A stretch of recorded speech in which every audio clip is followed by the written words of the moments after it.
What makes a business a business? It's not the circumstances of a world that woke up on the wrong side of the bed that year, that decade. It's the everyday entrepreneur ready to put themselves out there. We're all sailing against the wind right now, but we will make it to shore. It's been done before, and we will do it again. To help you get started, we're offering websites, marketing tools, and guidance all for free. Learn more at GoDaddy.com.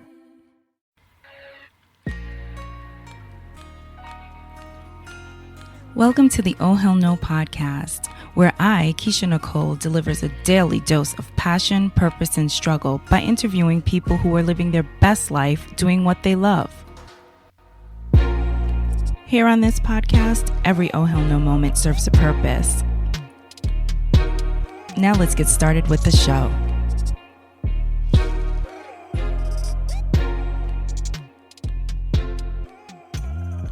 All right, everyone. Welcome to another episode of the Oh Hell No podcast. Welcome, Joan Gelfand. She is an author and a writing teacher and an award-winning author. Let's be clear about that.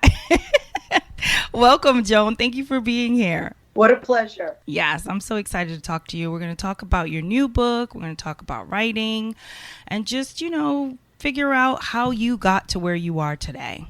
Okay. So the first thing I'd like to ask is, what do you love about writing, and when did you realize you were good at it? Okay. Well, what I love the most about writing is the experience of saying something, not being sure if it makes sense or if it will touch anyone, and going out in public and having people have a very strong response to it. That, to me, I'd say is probably the highlight. Like, oh, that story or that article or that poem really touched me. I feel that way, but I never had the words for it. That's really the most exciting part about writing. I started writing when I was in elementary school. Wow. I don't think I really took it seriously till I was in, college age. But, it's a lot of insecurity, putting yourself out there as a writer, which I'm happy to talk about if you want to go there. Yeah, because writing it's not easy. People say, oh, journal, do this, do that to build up your writing skills. But I don't know. Sometimes it just doesn't flow that easily for people. I think one of the reasons maybe is because we are nervous. Mm-hmm. One of the things I always tell people, and it's what every writing teacher says, you need that uncensored moment that you allow yourself. Do you know what I mean? You look at that paper and you say, I need to say this thing or tell this story or work out this feeling, but you're not thinking, what is anybody going to think? You have to have that authentic moment. And then you worry about what people are going to think or the craft or the grammar or the spelling. But the first draft, no, you just say what it is, and reach for what it is you're trying to say. And then realize that, most good writing goes through a minimum of 5 to 10 drafts. My novel that's coming out, I will tell you, I wrote that book 10 times. Wow. Oh my gosh. Totally. Unbelievable. Yeah. I can't even imagine having to go back over, but I guess it's a part of the process. So when you decide to become a writer for a living, what did that look like for you? What was that journey? Well, I had been working full time, writing, and this is also like if you read about Toni Morrison, she used to do the same thing. Wake up at 5, 6 o'clock in the morning and write for 2 hours before I went to work. Mm-hmm. And that is a challenging lifestyle. Very tiring, very demanding, writing for so many hours, going to work. I had a child. I was getting my master's degree. Really epic. And then I got a letter from an agent in New York, and she liked my first book. And so that's when I decided to start writing full time. Okay.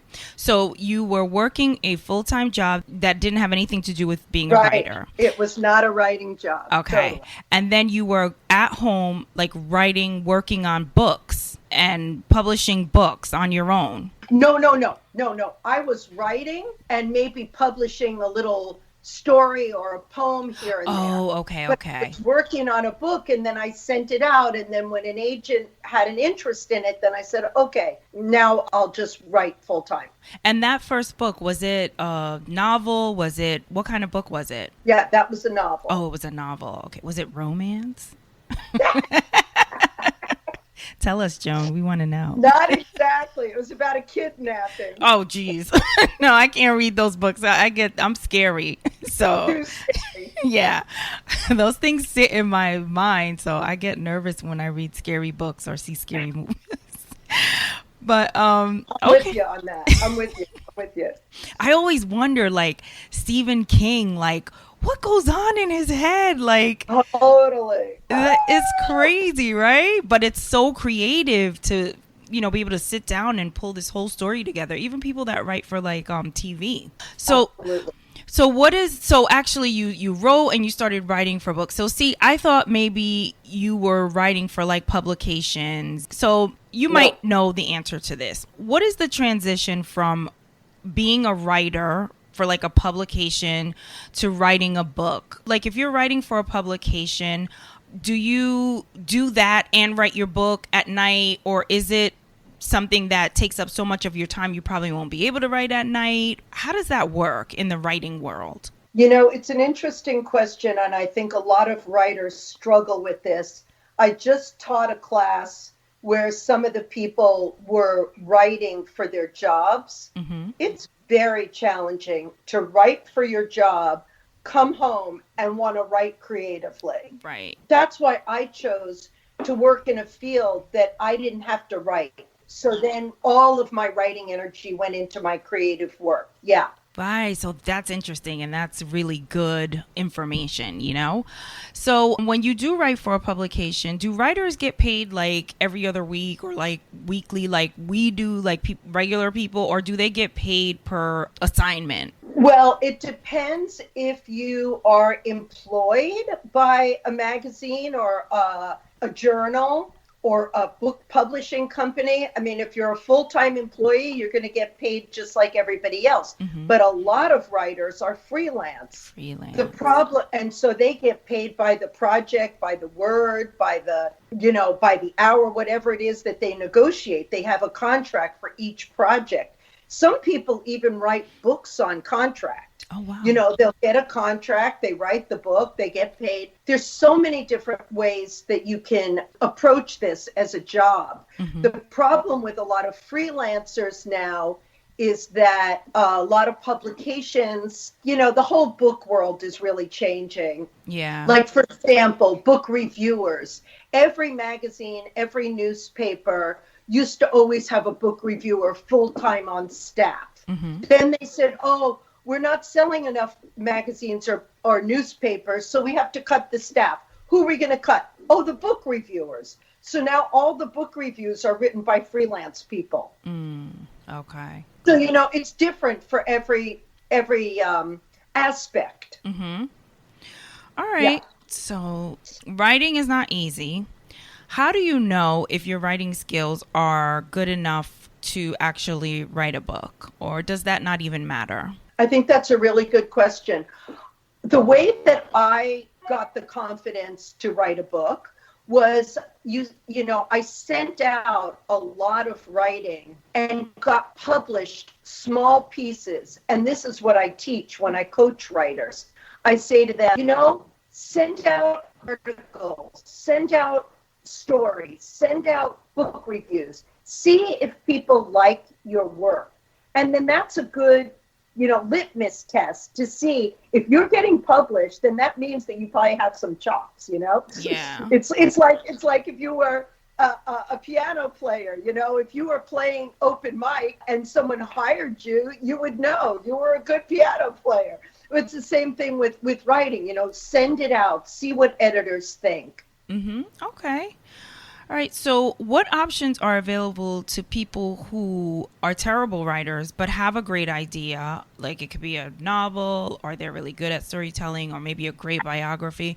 Like, what advice would you give to someone who just doesn't have the discipline to maybe sit down and write a book, or even is not that great of a writer? Like, what could they do? Well, for one thing, there are plenty of ghostwriters around, and a ghostwriter is someone that you tell them the story, they write the book, but you have to pay them or cut them into your contract. But then your name is on the book, not theirs. And there's plenty of ghostwriters and writers for hire. Plenty. That's not complicated. Yeah. Right.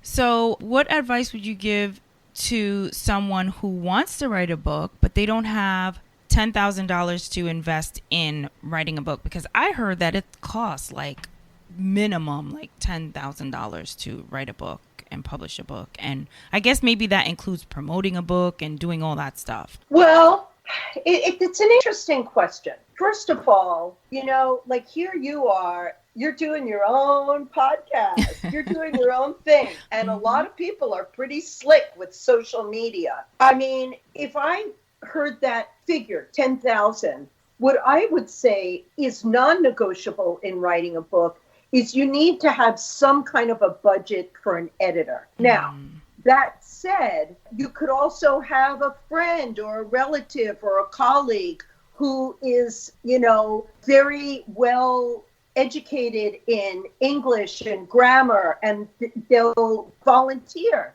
to edit your book. So, I mean, it doesn't have to cost that much money, if you're creative. And then once you get that book in really good shape, what a lot of writers do now is they send it to the publisher, and then they use the money that they got paid from the publisher to do some of their own promotion. So, it doesn't always have to be money out of your pocket. On the other hand, it is probably wise to think that you're going to make some kind of investment. I don't know if you've ever read, Spike Lee is getting a lot of attention because he has a new movie out, something about five something. It's 5 men or 5 brothers. I can't remember what the title is, but he's gotten written up a lot in the last few months. And I read his story from the beginning, and like he got out of NYU with his film degree, but he needed money to make his first film. His grandmother gave him the money for his first film. Yeah. And I love that, And it's like, if people believe in you, you can usually rustle up the money. But what I'm saying is, I don't think that should stop people, because if you write a book that you really feel passionate about, you can find someone who will get on your team, help you make that book, make sure it's in good shape, submit it to a publisher. And then, like I said, you can use the money you get from the publisher to help promote your book, or you can do what you're doing. Guerrilla marketing. Right.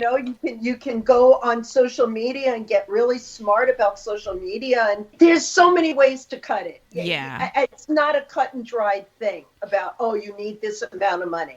I wouldn't say that, because that would discourage too many people. Yeah, absolutely. Because when I saw that, I was like, oh, wow, there goes my dream of writing a book. Right. No. Yeah.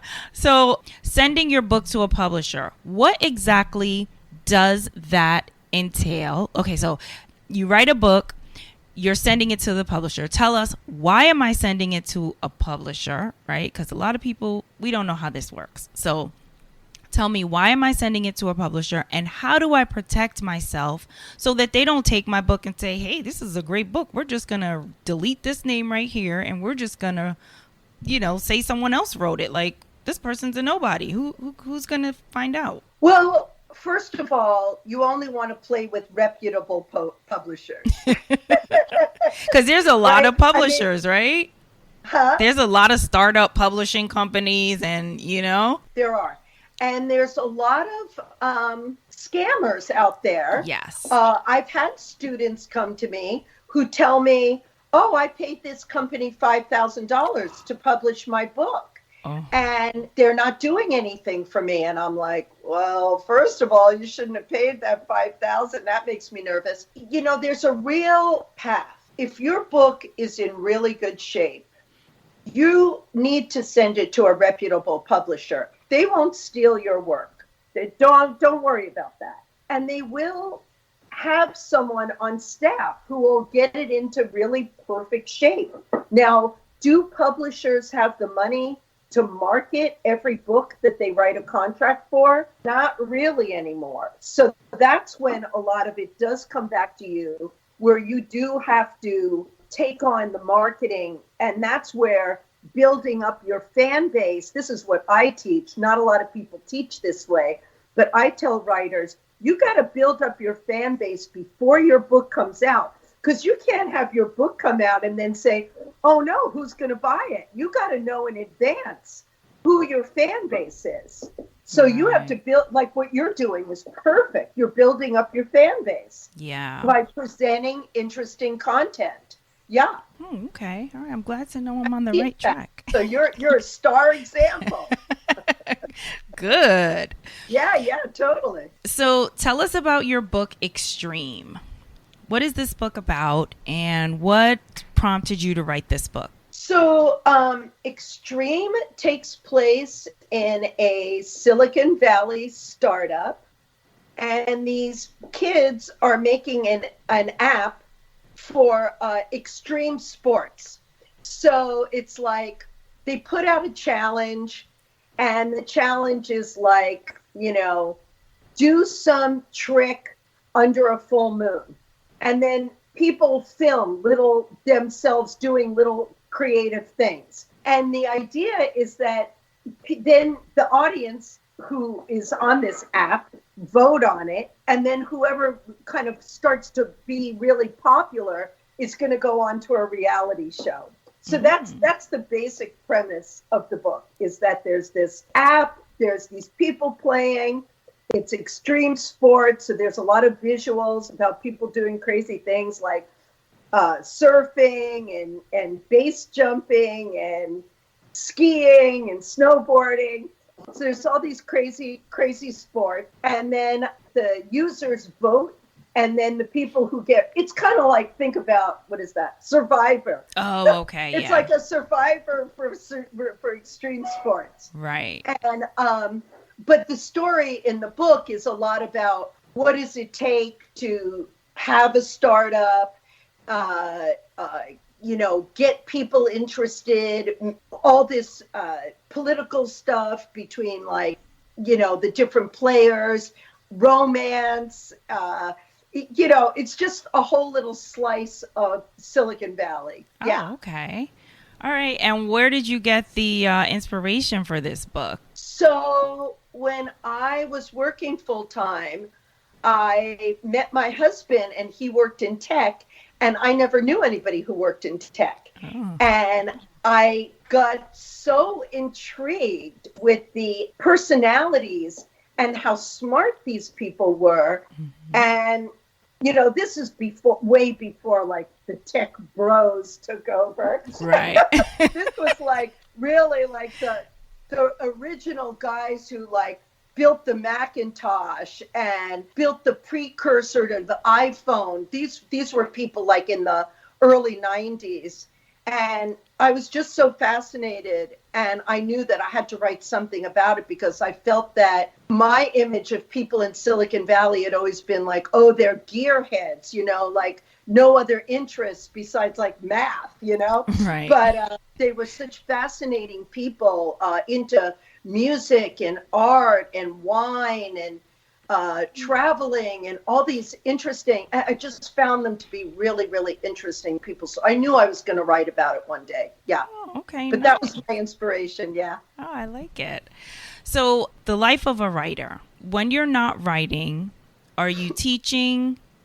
Are you always teaching and then writing? Like, give us a little inside look at the life of a writer. Well, every writer's life is different, because I have a particular kind of life because I teach freelance, so I don't teach full time. Many writers teach for a university or a college or even kids. I have taught in high school. Now I'm teaching just freelance. So I teach a class often at night. I have private students, but that's all flexible. So mostly I write in the early part of the day when I'm excited and awake, and then I teach in the afternoon and the evenings. Yeah, and I do a lot on the weekends. I give workshops. So it's a very strange life. It's like if I work all weekend, then I take a day off during the week. It's kind of a funny life. Yeah. Right. So you're able to really build your own schedule and kind of have a little bit of flexibility and freedom there. Absolutely. And do you love that? I love that. I love that because, that was why I left my full-time job. I had to have that. Yeah. Okay. And do you feel like the money that you make was worth leaving the hustle and bustle of the 9 to 5 and, just kind of doing something that you love and you're passionate about, and then you have flexibility? Do you feel like it all balances itself out? Well, a lot of writers have a side hustle. We all have side hustles. So, I was running an Airbnb. Oh, nice. That was my side hustle. But now, of course, with COVID, we're like dead. Right. Like we had just like we had our whole spring and summer just cancel out like boom. I know. And so the Airbnb is dead. But don't forget, I live with my husband. So, I have backup. Right. Exactly. Yes. I have backup. So, but it's really, it's a little hard to make a living as a full time as a writer. Most people cobble it together where they teach a little bit, or like I said, they have some kind of side hustle, Yeah. Yeah. I feel like now in 2020, everyone needs a side hustle. Like, I don't care what you're doing. Like, totally. It's like everybody does. It's just insane, Everything goes up every year and our paychecks don't always go up every year. So it's just hard to, stay above the curve. So totally. Yeah. Totally. So let me ask you this. Tell me the 3 top reasons to write a book.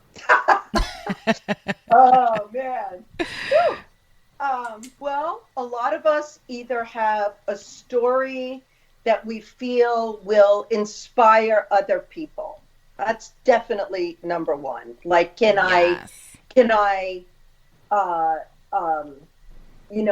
help people with their problems, or inspire them, or excite them, or tell them just a great story that's going to entertain them.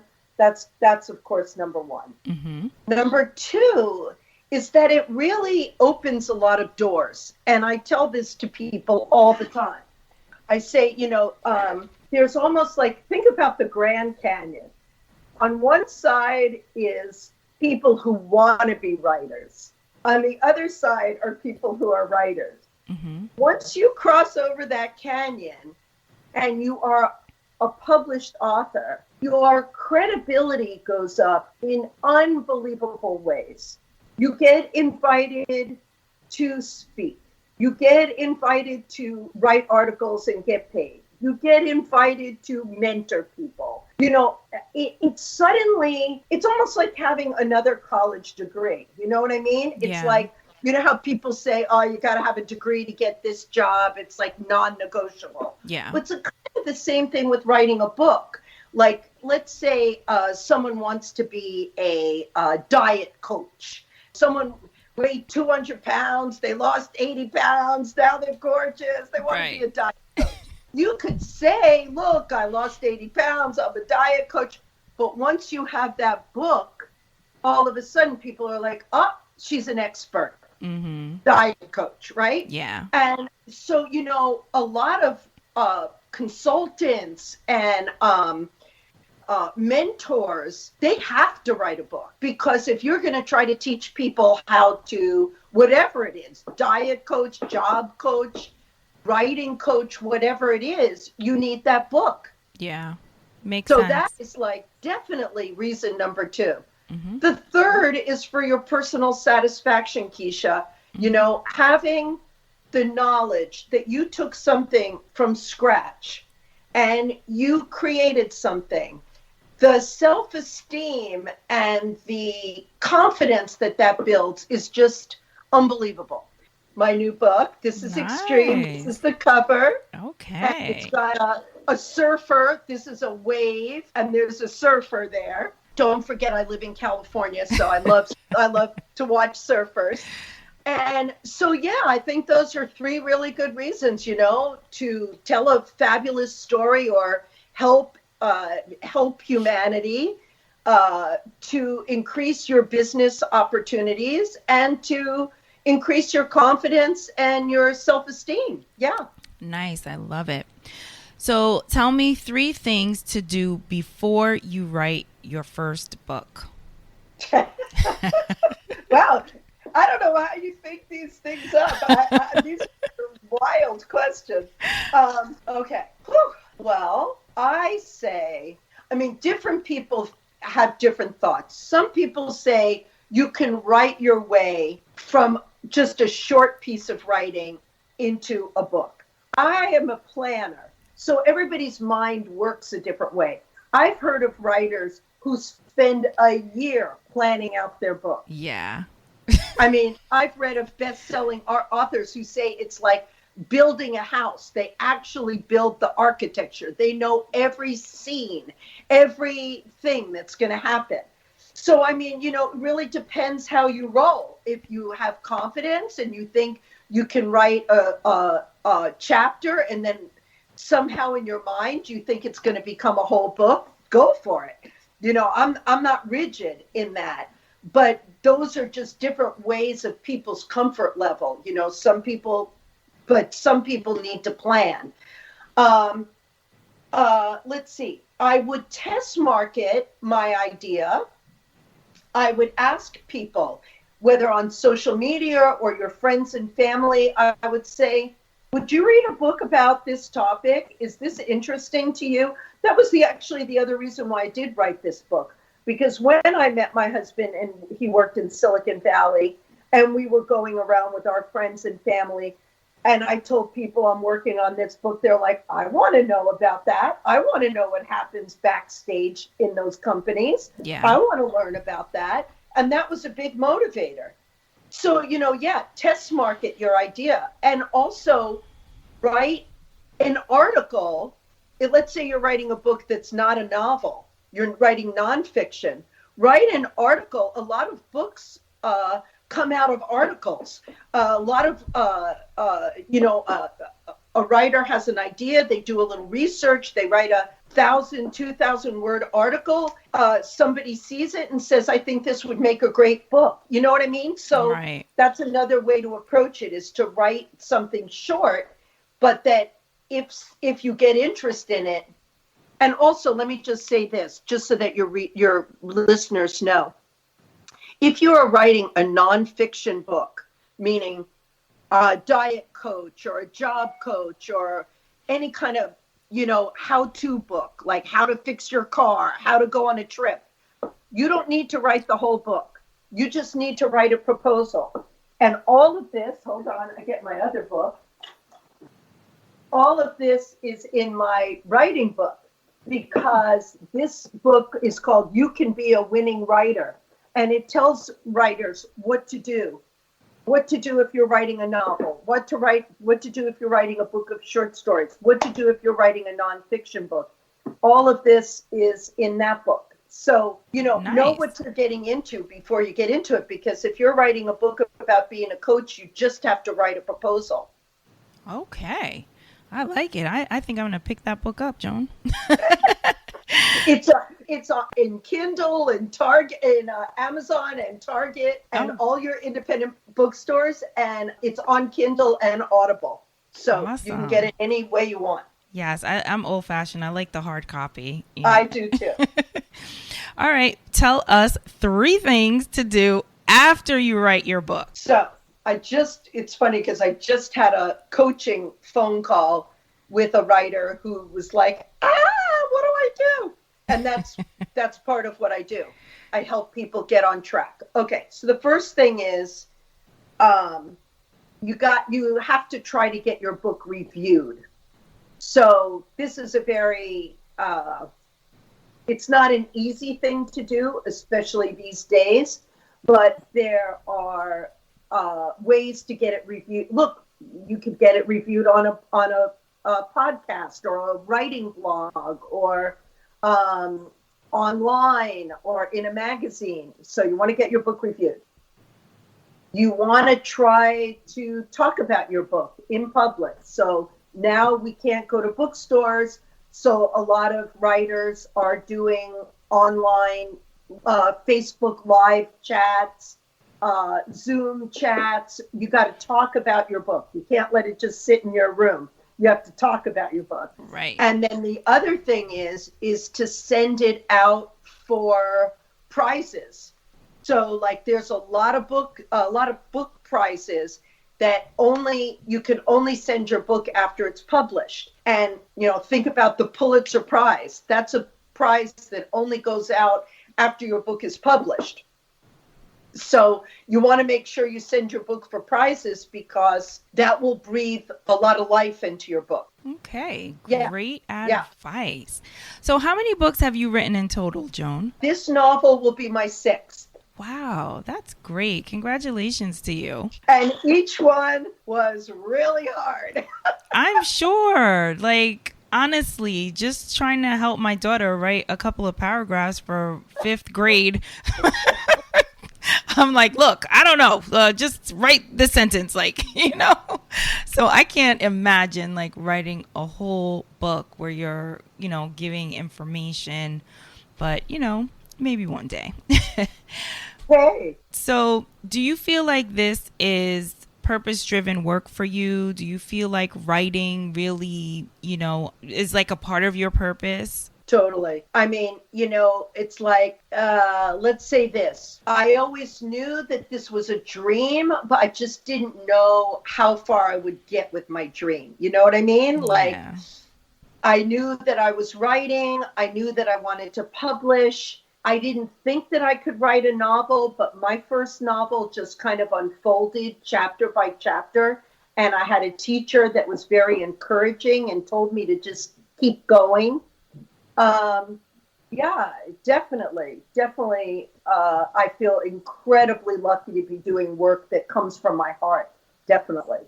That's amazing. And tell us, how does it feed your soul? Like what part of writing makes you feel fulfilled inside? Here's a perfect example. I had 3 dreams. This is a while ago. A few years ago. Over the course of about a year, maybe a year and a half, I had 3 dreams about this famous poet, Lawrence Ferlinghetti. And at the 3rd dream, I said to myself, there's some kind of message here. I got to think about this. So I wrote a poem. And I was on an interview with a woman who's a dream expert. Ooh. And I read the poem and she said, oh my God, that has to be a movie. And her husband was a filmmaker. He made a 4-minute movie of my poem. Wow. That movie got shown in about 25 international film festivals. Oh my goodness. And you talk about feeding your soul. It's like, here's something that came to me from a dream, and it was about a poet that had inspired me when I was first writing. He's one of the beat poets. You've heard of the beat poets. Allen Ginsberg, Lawrence Ferlinghetti, all these guys. They're what's called the beats. Okay. And there's a message here. I don't know what it is, but I just wrote this poem. And then we made this movie, and then this movie got shown all over the world. And it was like, wow, who would ever think that? Yeah, that is fabulous. I mean, you know what I mean? It was yeah. like, and it was just, and it's so sweet because you can never do it with the assumption that something fabulous is going to happen. Things just unfold. Mm-hmm. I mean, that's the difference between working at an art life and a business life, right? When you go into your business job, it's like, look, I got this project, this project, this project. If I work this fast, I'm going to get this done, right? Right. And it's like very contained. Mm-hmm. With art, you don't know. you work, you don't know how it's going to be received.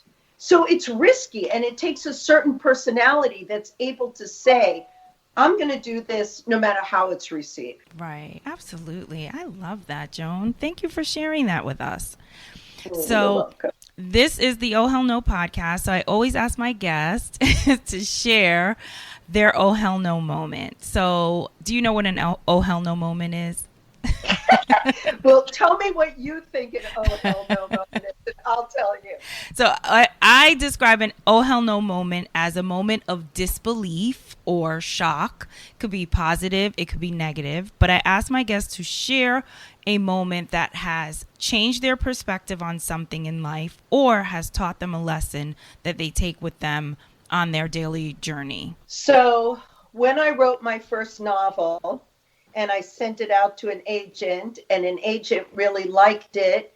And she said, you know, I like this book. You're very creative, but the second half needs work. I took the book to a very high-level editor. This woman had won a Pulitzer Prize for her own book. She trashed my book, trashed it. And I took her advice, and I put the book aside, and I started working on another book. I tell this story to every aspiring writer. I should never have listened to her. I should never have taken her advice. I should have gone back to that agent. I should have worked on that first book. She was so rude. And that's why I tell people, keep your own counsel. If you believe in your project no matter what people say. So that's my oh hell no moment. Don't take those answers. It don't work for you. Right. Wow. Okay. Did you ever go back to that book and publish it? Nope. Joan, come on. Maybe you need to do that. Well, let's see what happens with Mr. Extreme. And then maybe, you know, an agent will be interested in the first book and we'll be able to get that first book out. Yeah, that would be such a full circle moment, you know? Yeah. Totally. I love it. Well, it was such a pleasure talking to you this evening. I really enjoyed this interview. Please tell us where we can find your books, how we can keep up with you, your website or your handles for social media. We would love to know. Okay. So I'm an easy person to find because there's not a lot of Joan Gelfands in the world. So my website is just http://joangelfand.com.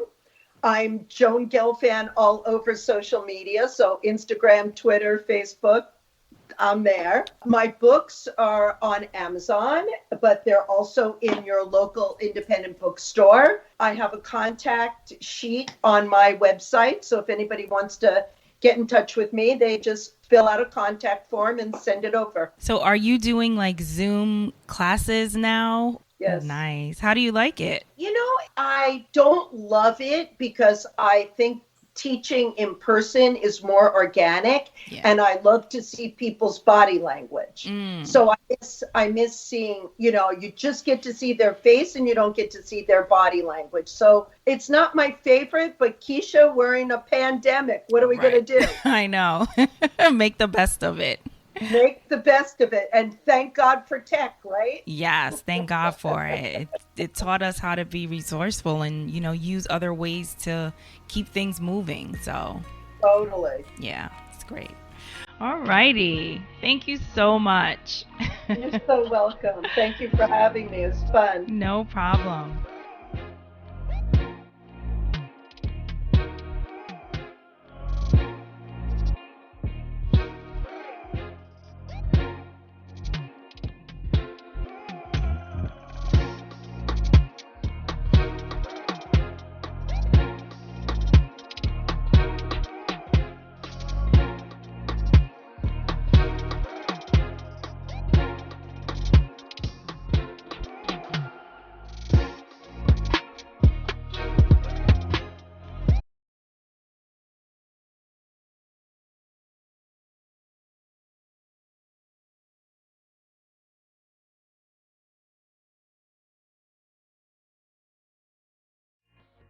What makes a business a business? It's not the circumstances of a world that woke up on the wrong side of the bed that year, that decade. It's the everyday entrepreneur ready to put themselves out there. We're all sailing against the wind right now, but we will make it to shore. It's been done before, and we will do it again. To help you get started, we're offering websites, marketing tools, and guidance all for free. Learn more at GoDaddy.com. What makes a business a business? It's not the circumstances of a world that woke up on the wrong side of the bed that year, that decade. It's the everyday entrepreneur ready to put themselves out there. We're all sailing against the wind right now, but we will make it to shore. It's been done before, and we will do it again. To help you get started, we're offering websites, marketing tools, and guidance all for free. Learn more at GoDaddy.com.